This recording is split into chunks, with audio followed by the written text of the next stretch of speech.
If you go through the small ads in the back of car magazines, you'll find they're stuffed full of ads for supercars, which cost less than, what, 2-year-old Mondeo. Now, this sounds incredibly tempting, but what are cars like this going to be like to live with? So to find out, we were each given £10,000 and told to go out and buy a supercar that's mid-engined and Italian. Yes, and then we were told to take whatever we'd bought to Bristol, where we would be set a series of challenges. I think you can probably see where this is going. Here's what happened. I was the first to arrive. I've just bought a Ferrari for 10 grand. It's a 1979 308 GT4. Look, it's yellow, it's got an engine in the middle, it's got everything. Right. Wait for the others. See what they've got. Jeremy was next to roll up. Behold, the Maserati. It's a Maserati. Maserati Merak. Merak. Yep. Right. Possibly the prettiest supercar ever made. Potentially. £7,000. About 3 grand less than me. That's You bought I bought a Ferrari 308. No, you haven't. It is a Ferrari. It just isn't a Ferrari. What Richard had bought was never originally called a Ferrari. It was so slow and wet it was actually called a Dino. There's no point going, I bought a George. It's from Asda. You've got a George car. Place. What's this? It's a spare wheel. Hang on, is this a V? They're a V6, aren't they? Yeah, but it's brilliant. Engine in this. Honestly, Really? the guy I bought it from just spent 10,000 quid rebuilding that engine. Sold the whole car for 7. Shows how much the rest of it's worth. So watch the headlamps. They work brilliantly. Ready? There you go. The headlights are on. Okay. No, you can see they're on if you get down here. Look, there they are. Look, can you see them? Yeah. Oh, that's a shame. There you have it. If I let go. You may have noticed we're waffling a bit, and that's because we're waiting for Captain's sense of direction, who we assumed had got lost. You fancy some lunch? But we were wrong. James has bought an A8. He's bought a... At least you made it to the end of our last one of these before getting on one. Right. James, we said a mid-engined Italian supercar, not a truck. Is that the best you two can come up with? Yes, it is. What is your... That, gentlemen, is a Lamborghini Huracan. Look at it. Not a very good example, It's superb. But, James, let's cut to the chase. OK. It's on a lorry. It's an electrical problem. The Italians invented electricity, as we know. James decided the best form of defence was attack.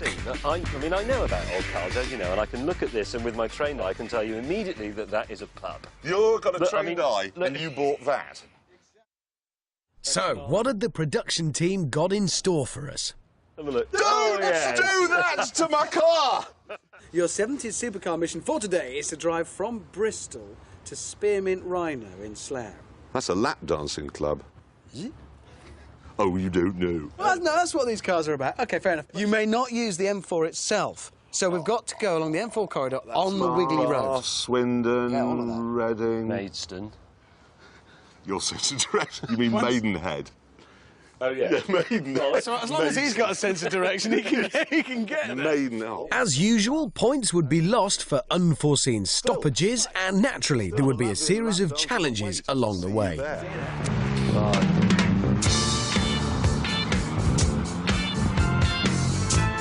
What I love about this particular Merak is that it is the SS, one of the later ones, very rare. They only made 652 of them. Now, this is kind of heavy A-road traffic through town, stop-start stuff.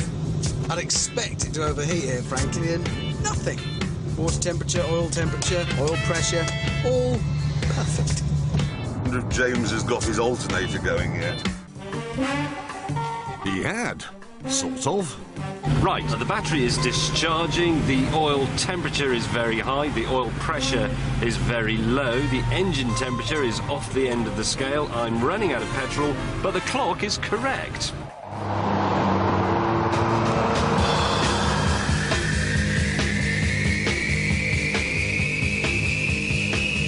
Right, we're out of Bristol. No mechanical maladies to report. There's smoke coming out of the back of that thing. That's smoke. Hey? No, it's not a kit car. It's a Lamborghini. Philistine.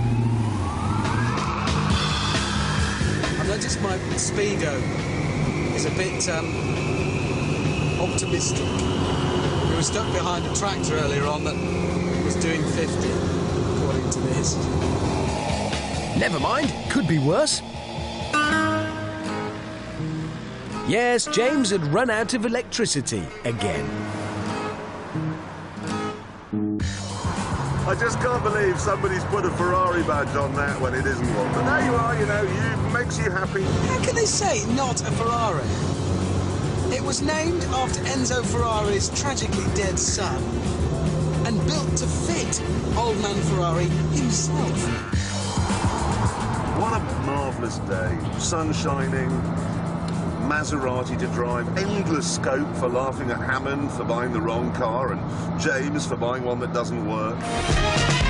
Actually, I'd got my car working, and what a car!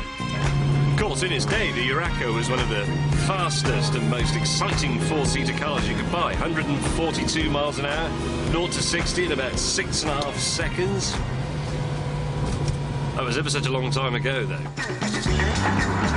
Meanwhile, Jeremy and I were nearing our first challenge. Castle Combe Racing Circuit. You have got to be kidding. Racetrack. That's when we see the Maserati come good. I'm feeling confident. So, why was Hammond nervous? You see, my car has a bit of a secret. At the back of it, there's a subframe which on the 308 holds the engine in and the wheels on, keeps them attached to the body, and it's just made of rust. Still, could be worse.